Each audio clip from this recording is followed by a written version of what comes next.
Sérgio Henrique, eu sou psicanalista, doutor em Ciências da Educação. No doutorado, inclusive, foi bacana, a gente estudou a questão da neurociência aplicada à educação. E foi bem interessante também. Especialização em neurociência, sou trainer e master practitioner em PNL, então programação neurolinguística, eu gosto demais de programação neurolinguística. Tá? Tenho um consultório que eu atendo há mais ou menos 15 anos, dou aula na universidade, pós-graduação e graduação desde os anos 90 ali, e tenho um instituto, que é o Estúdio da Mente, que a gente trabalha com palestras, cursos de neurociência, auto-hipnose, PNL, em várias áreas aí. A vantagem da PNL é que dá para colocar em tudo, né?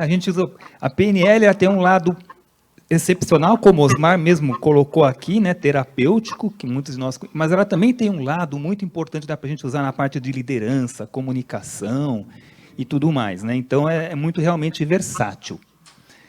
Bom, eu preparei um único slide aqui, que eu sei que o pessoal gosta às vezes de pegar a imagem, né? E aqui nesse slide eu já vou falar tudo que é relevante na minha fala.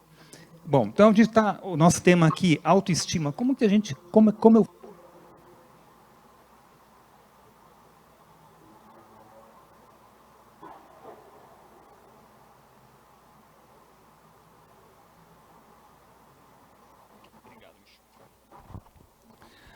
Bom, no caso ali, como é de praxe, primeiro ponto a gente faz uma anamnese muito detalhada, aquela entrevista para a gente identificar a situação, e ali, de repente, que vai vir a queixa de autoestima, porque dificilmente o cara chega lá no consultório e fala assim, eu sofro de baixa autoestima. Ele vai acabar trazendo outras queixas e a gente percebe que a autoestima dele baixa atrapalha ele numa série de coisas. Né? Então, a gente vai pegar isso na entrevista.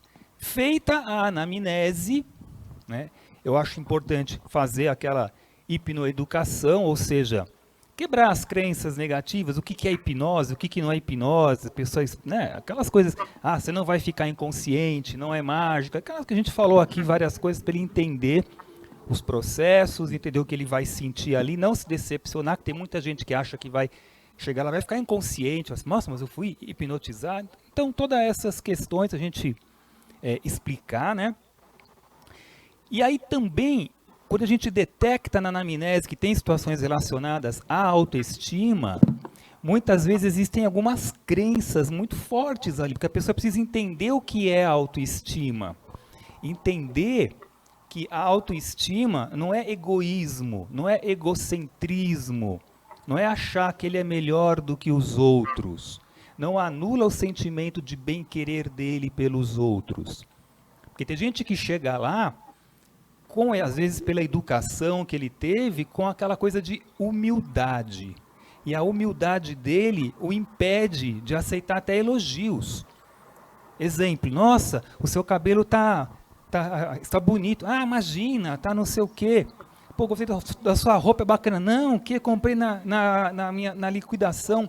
Nossa, você é inteligente. Não, a pessoa não aceita nenhum elogio.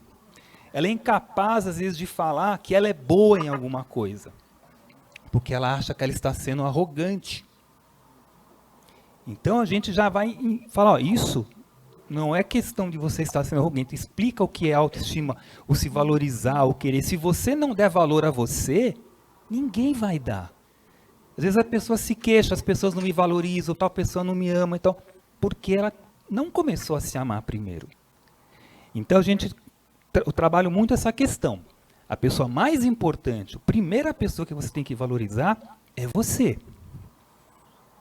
Né? A gente tem os filhos, que a gente dá a vida por eles e tal, mas é aquela velha história do avião. O avião vai cair, primeiro você põe a máscara em você para poder cuidar das pessoas que você quer. Né? Então, a gente explica todas essas questões também na autoestima. Bom, e aí entram as questões, como que eu vou fazer, buscar de onde vem o passado. Bom, como a gente comentou aqui, a PNL ela é muito ampla. Parece que eu ouvi ontem um comentário dizendo que PNL é um nome chique que deram para a hipnose. Então, eu não concordo. Uma coisa é uma coisa, outra coisa é outra coisa.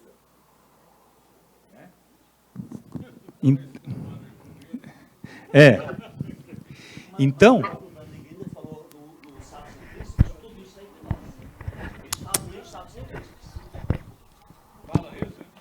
no livro Sapos e Príncipes, que eu tenho na minha casa, a última frase é assim: tudo isso é hipnose. Agora, é uma forma nova de hipnose, diferente. Aí eu concordo com você, mas que a hipnose é hipnose. Porque você entra em estado, o estado é hipnótico. É aquela briga de ontem, meditação também é hipnose, tudo é hipnose quando entra em estado. tudo é hipnose, nada é hipnose, né? A gente fica... É uma coisa interessante. Mas, se a gente for pegar as definições, né, o que é hipnose? Conjunto de técnicas utilizadas para colocar técnicas verbais e não verbais, utilizadas para colocar um sujeito em estado de consciência diferenciado, denominado transe, que a gente pode trabalhar. Então, ele é muito simples. Como a gente já comentou aqui nesse final de semana, um cursinho no final de semana você aprende a hipnotizar, você aprende a ensinar, você pode ensinar também a hipnose, é muito fácil. Hipnose pode finalizar ali. Coloquei ela em transe, usei a técnica, ela está em estado de hipnose. Agora, a PNL estuda o cérebro, estuda a mente, como os pensamentos, os comportamentos, os estados, as emoções acontecem, e como a gente pode agir com estratégias para modificar isso em nós ou nas outras pessoas. Tá? Então é bem diferente. Eu posso utilizar em conjunto com a hipnose? Posso, muito legal. Ou posso usá-la sem hipnose também, não é necessário eu usar a hipnose na PNL. Né? Ok, só para a gente diferenciar. Então, algumas coisas que eu vou levantar lá com o cliente. Desde quando vem essa situação da sua baixa autoestima? Desde criança? Começou mais com você mais velho, mais próximos? Tem alguma relação, de repente, com a aparência física? Muita gente relata, quando era pequenininho, eu era gordinho, eu era assim, eu era assado, usava óculos fundo de garrafa. Né? Tem questão de pais, julgadores, comparadores. Às vezes os pais têm um papel muito relevante na questão da baixa autoestima, né? A gente sabe que, infelizmente, às vezes tem muito essa questão de comparar, de julgar, e não é por mal, mas eles não sabem, não têm ideia do mal que eles fazem quando eles fazem isso, né? Traumas, experiências de fracasso, o que já aconteceu, né, na sua vida? Aconteceu alguma coisa que você se sentiu limitado, se sentiu mal, se sentiu com estado vexatório? Quais são as crenças negativas que isso gerou? Então, essas questões do passado é até interessante porque, por exemplo, eu passei por muita coisa disso. Quando eu era criança, eu tive pais julgadores e comparadores, principalmente. E eu não era um aluno aplicado, estudioso. Eu era medíocre. As notas não eram... passava sempre raspando, eu não gostava de fazer educação física, bagunçava pra caramba, era hiperativo. Eles nem sabiam o que significava hiperatividade. Não sabiam lidar com isso. Você que ele tem algum problema, levava eu no psiquiatra, acho que ele é meio louco, porque ele não para, ele apronta o dia inteiro, não sei o quê. Então, eu ouvi muitas coisas ruins quando eu era criança. Isso me trouxe uma série de problemas. Eu era muito, muito gago. Até bastante idade, avançada. Eu terminei a faculdade totalmente gago.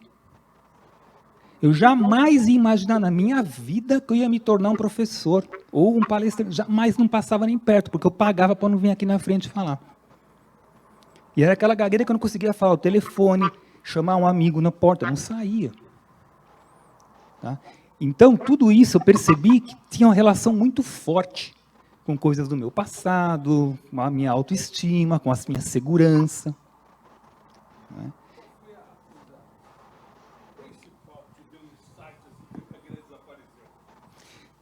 Eu nem considero que desapareceu, eu considero que eu estou 98%. Porque se aconteceu uma coisa de forte impacto emocional, quando um acidente, bati o carro, não sei o quê, ela aparece um pouquinho. Tá? Mas eu acho assim, já na época da faculdade, eu comecei a fazer algumas palestras que eu trabalhei no departamento de marketing. Então, eu me forcei a fazer essas palestras. E eram palestras que eu fazia para o pessoal que vinha conhecer a universidade, eram do colégio. O pessoal do colégio, eles tinham admiração pelos universitários. Então, eu estava num estado ali falando, onde eu tinha uma segurança, eu era admirado, porque eles eram do colégio, as menininhas paqueravam, aquela coisa. Agora, se eu fosse fazer uma aula teste, ou falar, por exemplo, com pares, pessoas hiper, né, com conhecimento como vocês, eu já sabia que ia dar ruim. Não saía, porque a insegurança vinha. Então, aí isso foi me despertando, terapia, depois que eu descobri a hipnose, a auto-hipnose, nossa, eu fiz muita auto-hipnose.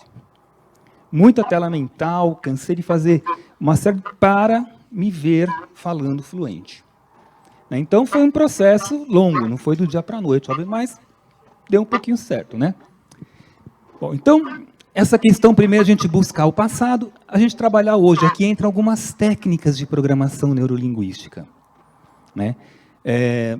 O switch, por exemplo, o que é o switch? O switch ele seria mais ou menos como um automatizador de imagens.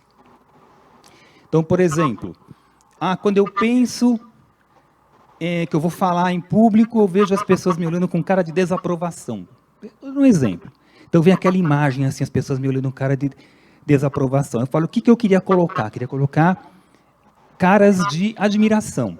Então, existe a técnica que você faz para você fazer essa troca. A gente usa, inclusive, para outras situações, como a pessoa que aparece lá, luto. Morreu uma pessoa que eu amo muito, quando eu penso nela, eu lembro dela em tal situação, eu choro sempre. Tá, vamos trocar, então, essa imagem triste por uma imagem feliz?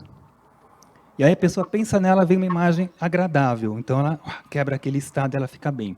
Então, essa é uma técnica chamada switch. A gente usa automatizador de imagem. Tá? Também uso a questão do boneco. Aliás, né, gente, aqui tem um monte de técnicas. E cada técnica eu vou usar dependendo do que eu peguei na anamnese, porque a gente sabe disso. A terapia é personalizada, né? Às vezes a pessoa aparece lá, você fala assim, pô, tem uma ferramenta legal, você usa, foi sensacional. Fala assim, nossa, foi incrível. Pode vir outra com a mesma situação daquela, você usa, pai. Ué. E aquela não funcionou igual. Aí você pega uma outra, pá. Então, cada um funciona de um jeito. Por isso que tem que ter a nossa malinha de ferramentas, né? O boneco, então eu tenho lá bonecos variados lá, com corpos variados, perfis variados, e onde a pessoa, num estado leve de transe, ela acessa uma sala, onde ela tem um baú, ela pega o boneco, ela se vê naquele boneco, ela vê a imagem dela ali. E aquele boneco tem nele várias etiquetas, que são o que ela vê nela, de bom e de negativo. Eu sou bacana, eu sou honesto, eu sou inteligente e tal. E ela vê aquilo que ela não gosta, eu sou tímido, eu sou feio, eu tenho dificuldade disso, não sei o quê. Então, a gente vai trabalhando aquilo lá, retirando aquilo que a incomoda, coloca do lado, pega etiquetas em branco, escreve aquilo que seria bacana para entrar no lugar daquelas coisas que ela tirou. Depois a gente queima aquelas etiquetas ruins que ela tirou. Né? E essa técnica ela é incrível, né? Porque a pessoa, claro, ela entra num transe, ela chora, e depois ela pega o boneco, a gente fala para ela falar com ela, eu te amo, você é importante. É incrível como algumas pessoas parece que não sai, fala. E quando a pessoa fala, ela para, desaba de chorar. Então, é muito bacana ver como a pessoa vai entrando, né, de olhos fechados, ela começa a entrar naquilo lá, no transe, e é muito bacana. Isso é para trabalhar várias coisas. As âncoras, que são muito conhecidas, né, o signo sinal, âncoras, então é muito bacana a gente utilizar isso também. A pessoa, às vezes, ela está lá com uma questão, eu tenho dificuldade, eu fico insegura para falar em público, e eu estou trabalhando minha autoestima, mas essa parte de falar em público eu ainda sofro, eu fui promovida e tal. Então a gente instala uma âncora, geralmente sinestésica, que é mais fácil de ela tocar, né? Vai lá, busca o local onde ela se sentia muito bem, se sente muito seguro. O que você faz que você se sente muito bem, muito seguro? Tinha um cara lá que ele falava assim, nossa, quando eu viajo de moto, para mim, é o momento que eu mais amo na minha vida. Eu tenho uma moto, uma Harley grandona, assim. Ai, que música que você gosta? Eu gosto da trilha sonora do Led Zeppelin. Então eu peguei lá o celular, entrei lá a música do Led Zeppelin, coloquei ele em transe. Imagina você na moto e tal, o vento bateu, aí coloquei a música e tal. Meu, impressionante como a fisiologia dele mudava, ele estava lá, ele estava viajando. E aí a gente, pum, ancorou. Escolheu lá o ponto e tal, e pum, ancorou. Então a gente fez isso aí. E é incrível como depois quebra estado e tal, você toca nessa âncora, cara. Nossa, me veio, eu senti uma coisa assim e tal. E ele usou isso, na hora que ele ia falar, momentos antes, ele pum, bateu na âncora dele e veio aquela sensação de poder, de estar livre, né? Então é muito bacana, é maravilhoso trabalhar com âncora também. Negociação com partes. Então a gente põe a pessoa em transe e fala assim, existe uma parte dentro de você que é responsável por esse comportamento ou por esse medo e tal. Vamos acessar essa parte, vamos convidá-la para vir falar com a gente e tal. Algumas pessoas conseguem fazer isso com muita facilidade, outras nem tanto, né? Tem gente que aí quem tem mais facilidade é muito legal, que a gente até pede para colocar na mão, a pessoa vê, nossa, ela é assim, é uma bolinha azul e tal. E aí você começa a conversar, por que essa parte está fazendo isso? Toda parte tem uma intenção positiva. Então a pessoa, então por que ela está querendo com essa intenção positiva? Aí a parte revela, eu faço isso para evitar risco, faço isso para evitar que ela passe vexame. E por que você acha que ela poderia passar? Então você vai conversando com a parte, entender a intenção positiva dela. E aí a gente pode buscar uma outra parte criativa dentro dela, colocar aqui, e falar para essa parte criativa, que ideia que você daria para mantê-la em segurança, mas sem atrapalhar ela com essa timidez, com esse bloqueio? E a própria parte criativa dela vai dando ideias e recursos. E aí você faz essa negociação. O que você acha? Bacana, você consegue fazer? Consigo e tal. Aí a gente integra as partes, põe dentro. E muitas vezes se percebe que aquela situação, de repente, minimiza ou até desaparece. Também lembrar das questões de postura e posições de poder. Não sei se vocês chegaram a ver o vídeo da Amy Cuddy, que ela é de Harvard. Então tem um estudo muito bacana que eles fizeram lá, a importância do corpo. Então eles fizeram um estudo mesmo com a saliva lá, eles pegaram a pessoas em posições de não poder, tipo aqui assim, né? Fechada, dobrada e tal. Coletaram a saliva, mediram lá quanto que tinha de cortisol, adrenalina, tudo aquela questão. E aí a pessoa ficou em posição de poder. O que é posição de poder? Super-homem, a Mulher Maravilha, ou posições na mesa, onde a pessoa se abre. Então você está lá aberta. Ficou assim, não precisa mais de que 4 minutos. Coletou a saliva. Um declínio importante no nível de cortisol, tá? E um aumento significativo no nível de testosterona. Então, isso funciona. Isso é muito legal. Teve uma professora que foi lá e falou assim, não consigo ter respeito dos meus alunos. E ela ficava assim, gente, silêncio, vocês me deixam louca e tal. Eu falei assim, olha, isso não é uma postura. Você está encolhida, acuada. Chega lá, ocupa espaço. Gente, silêncio, comigo aqui, ó, todo mundo. Você cresce. Basta você ficar assim um pouquinho, eu vou falar em público, tem uma palestra que eu estou com medo. Vai no banheiro um pouquinho, fica lá. 3, 4 minutos, assim, você está aumentando o seu testosterona. Mesmo que você não queira, é automático. Tá? Também a gente vai olhar para o futuro. Então, tem algumas técnicas que são interessantes também. Roda da autoconfiança, eu acho muito bacana. Então, por exemplo, teve uma moça que foi lá, que ela ia fazer um intercâmbio, ela ia para outro país. Um lado dela estava louco para ir, e o outro lado estava se borrando de medo. Ai, meu Deus, como que vai ser isso e tal? Será que eu sou capaz? Então, é muito bacana isso aí também. A gente coleta, né, quais são as pessoas importantes para ela. Por exemplo, meu pai é importante, o meu professor tal é importante, o meu padrinho é importante. Então, a gente pega as pessoas. A gente pega também, e eu vou fazendo papeizinhos com os nomes. Você no futuro. Então, vão ter lá, tipo, uns 8 nomes de pessoas que são importantes para ela. E a gente faz um círculo no chão. E ela vai ter a crença negativa dela. Por exemplo, eu tenho medo de viajar. Eu acho que eu não sou capaz de fazer isso lá fora. Alguma coisa assim, a crença negativa dela é dita. E aí, eu pergunto para ela, o que o seu pai falaria para você se você falasse isso para ele? Ela fala, ele falaria para mim isso, isso, isso, isso. E o seu padrinho falaria isso, isso, isso. E o seu noivo? E você no futuro, o que você falaria? Eu falei. Então, eu já coletaria tudo aquilo, né? E aí ela entra na roda, aí ela relaxa um pouquinho, aí ela vai assim, você quer começar por onde? Os papéis estão no chão, quero começar pelo meu pai.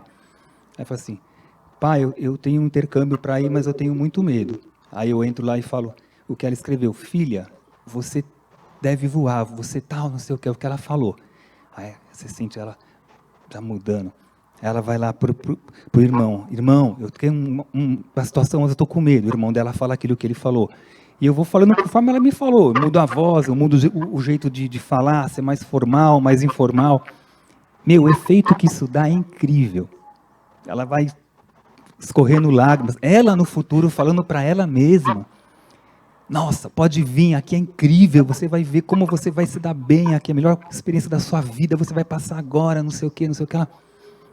Então ela ouviu de todo mundo, ela pode voltar, repetir, entrar de novo em um e no outro. Tá? Então é muito bacana essa técnica também. Uma técnica também bacana dos conselheiros naturais, isso aí também eu peguei num dos últimos cursos de PNL que eu fiz, foi o norte-americano que me passou, inclusive, o Tom Best, ele já faleceu. E eu gosto de fazer essa técnica em um parque. Então a gente vai em um parque, geralmente lá perto do meu consultório, entre as árvores lá, e a pessoa pode trabalhar uma situação específica, grave, que nem já foi lá pessoas que, tive a notícia que eu estou com câncer. Pô, aquela coisa que parece que não tem mais, né? Ou meu relacionamento de não sei quantos anos acabou. O chão abriu. Tudo essas coisas.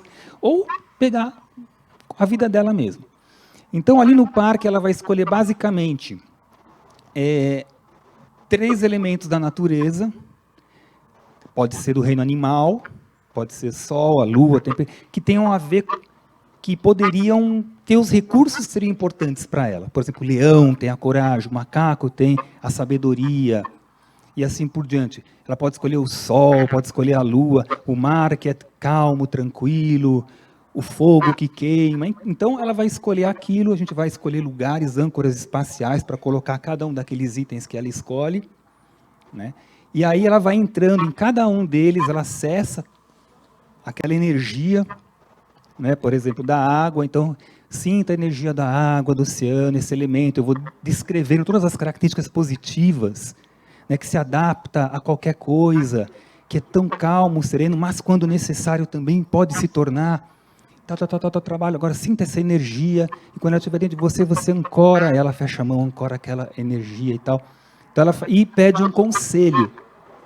Qual que é o seu conselho de água? A água fala, seja adaptável, exemplo. Aí eu vou escrevendo. Então ela vai fazendo isso em cada elemento da natureza que ela pegou. Um mentor também, ela tem um mentor que ela coloca lá, alguém que ela admira, pode ser um super-herói, pode ser do meio religioso, Jesus, Buda, ou alguém que conviveu com ela, também vai dar um conselho para ela.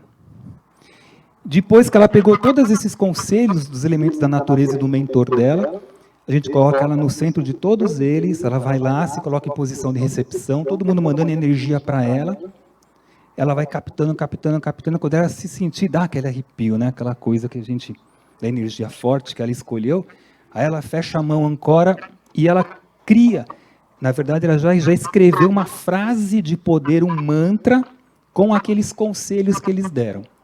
Então ela teve lá 5 conselhos, 4, 5 conselhos.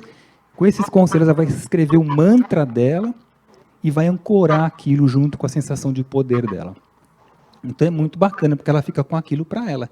Ela está numa situação, ela vai se sentir, começou a se sentir meio precisando, ela fecha a mão, fala a frase de poder dela e vem, pá, aquela coisa. Tá? E a ponte ao futuro, que a gente conhece, né? O sucesso sucedido e tal, fazer a imagética que o Osmar sempre comenta também. Então essa parte aqui toda é a PNL, né? E tem a hipnose. Depois que eu faço essas técnicas aqui, algumas delas, ou outras, porque são inúmeras, aqui eu coloquei algumas para não pegar muito tempo, a gente vai fazer a hipnose mais formal ali, no relaxamento, e sugestões hipnóticas. Exemplo, como essas que eu coloquei aqui. Cada dia você se sente mais confiante e tal. A gente usa os 3 sistemas representacionais, você se sente cada vez mais, você se vê fazendo tal coisa, você se ouve assim, né? Então, vocês percebam, normalmente na primeira sessão, como tem toda a entrevista e tal, eu vou só para hipnose. E na outra sessão, que tem mais tempo, minhas sessões duram de 60 a 90 minutos, mais para 90, aí eu já vou combinando uma técnica de PNL com a hipnose no final. Tá, então, aqui é o esqueminha que eu, né, algumas coisas que eu faço aqui, vamos dizer, nas questões relacionadas à autoestima. Uma pergunta eu passo agora já para o meu amigo Cabral. Tá. Cabral,